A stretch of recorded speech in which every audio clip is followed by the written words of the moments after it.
रायगड जिल्ह्यातील रोहा शहरात अष्टमी येथे आमदार महेंद्र शेठ दळवी युवा प्रतिष्ठानच्या मध्यवर्ती कार्यालयाचा उद्घाटन समारंभ मुरुड अलिबाग मतदारसंघाचे आमदार महेंद्र दळवी यांच्या हस्ते संपन्न झाला। हे कार्यालय रायगड जिल्ह्यातील सर्वसामान्य गरजू गरीब नागरिकांचे प्रश्न सोडवण्यासाठी उघडण्याचे सांगण्यात येते। महेंद्र दळवी युवा प्रतिष्ठानच्या जिल्हाध्यक्षपदी कुमार हर्ष मुरलीधर पाटील यांची निवड करण्यात आली। याचवेळी रोहा तालुक्यातील पिंगळसळी विभागातील शिवसेना उद्धव बाळासाहेब ठाकरे गटाचे विभाग प्रमुख संतोष खेरटकर यांनी असंख्य कार्यकर्त्यांसह शिवसेना शिंदे गटात प्रवेश केला।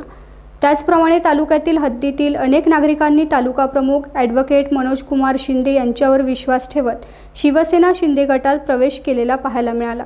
यावेळी आमदार दळवी यांनी हर्ष पाटील यांचे कौतुक करत, "तू पुढे हो, मी तुझ्या पाठीशी खंबीर आहे। नागरिक समस्या घेऊन हर्षपर्यंत पोहोचला म्हणजे माझ्यापर्यंत पोहोचला", असं बोलत हर्ष यांचे कौतुक करून विश्वास व्यक्त केला। यावेळी दळवी यांनी लवकरच रोह्यात राजकीय भूकंप होणार आहे, ये तो झाकी है, पिक्चर तो अभी बाकी है। रोहा नगरपालिकेवर यावेळी भगवा फडकणार असं विधान केलं। त्यामुळे राजकीय वर्तुळात चर्चेला उधाण आलेलं पाहायला मिळतंय।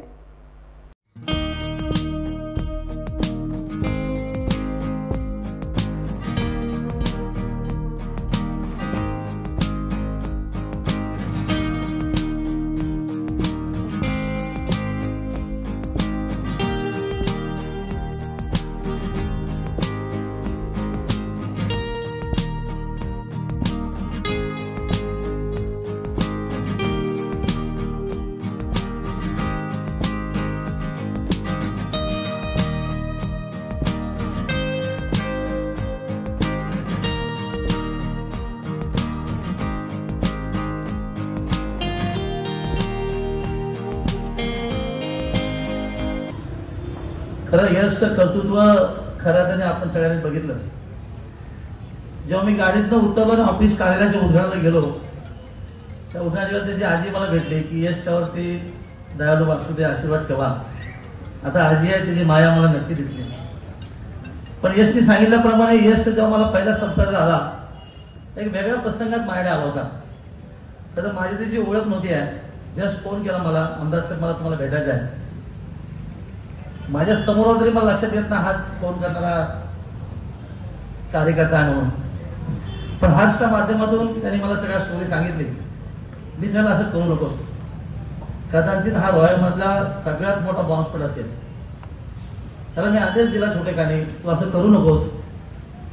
पण तुझं मनोगत मी ऐकून घेतलं आणि खऱ्या अर्थाने त्याला सल्ला दिला आणि त्यानंतर त्याचं एकंदर कॅलिबर बघितलं, त्याची इच्छाशक्ती बघितली आणि मग तो गोविंदाच्या माध्यमातून रोह्यामध्ये मी एंटर झालो। ती दही हंडी कशी फोडायची त्याला सांगितलं, कार्यकर्त्यांना सांगितलं। आमचे तालुका प्रमुख अतिशय तरबेज आहेत आणि 90 दिवसात या प्रवासामध्ये अनेक प्रवेश झाले, आरोप प्रत्यारोप झाले। एस्टॅब्लिश नेत्यांच्या विरुद्ध मी बोललो, आज मी त्याच्यावर कायम आहे। तर आज तुम्हाला काही हेडलाईन मी देणार नाही, कारण माझ्या आज कार्यकर्त्यांचा मेळावा आहे।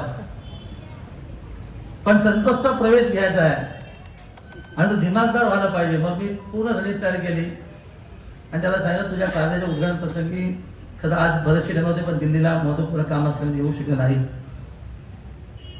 आणि मग संतोषचा प्रवेश कसा व्हायला पाहिजे? आता संतोष एस्टॅब्लिश नेता आहे, त्याने सांगितलं कारकीर्द खूप मोठे, म्हणजे माझ्या अगोदरपासून शिवसेनेमध्ये एक सच्चा शिवसेनेहून कार्य असणारा तो कार्यकर्ता निश्चित नेता म्हणून काय विभाग प्रमुख, अनेक जिल्हा प्रमुख, अनेक तालुका जपून निघून गेले, तेव्हा तुम्ही साक्षी राहते सगळे। पण डॅशिंग आहे आणि जे बोलेल ते करण्याची कर्तृत्व त्याच्यामध्ये निश्चित आहे। पण दुसऱ्या कुठल्या पक्षात जाऊ शकत नाही, 100% गॅरंटी आहे मला। कुठल्याही पक्षाने किती आमिष दाखवते, तो इतर जाऊ शकत नाही। रोहा नगरीमध्ये, रोहा नगरपालिकेवरती भगवा फडकवणार, तुम्ही टेन्शन घ्यायची गरज नाहीये। मी जसं मुरुडला सांगितलं, मुरुडच्या नगरपालिकेवरती भगवा फडकवला, तो फडकवला। मी आमदार नसताना फडकवला, आज तर मी आमदार आहे। आणि मग रोहाच्या नगरपालिकेवरती भगवा फडकवणार, यात कोणीही शंका घ्यायचं कारण अजिबात नाहीये।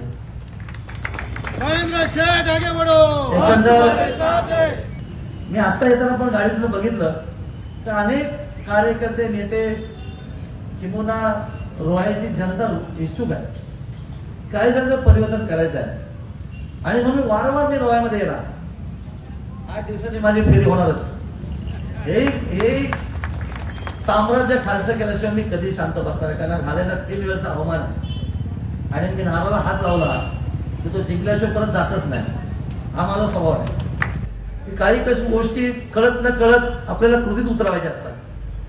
गनिमी कामात आपल्याला माहिती आहे आपण मावळ्यात आणि ती आता वेळ आली आहे.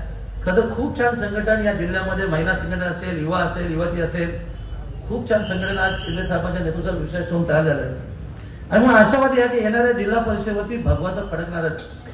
आणि मग मागे सांगितलं की असंच कृत्य चालू झालं तर तुम्हाला सोडून जे येतील त्याला बरोबर घेऊन.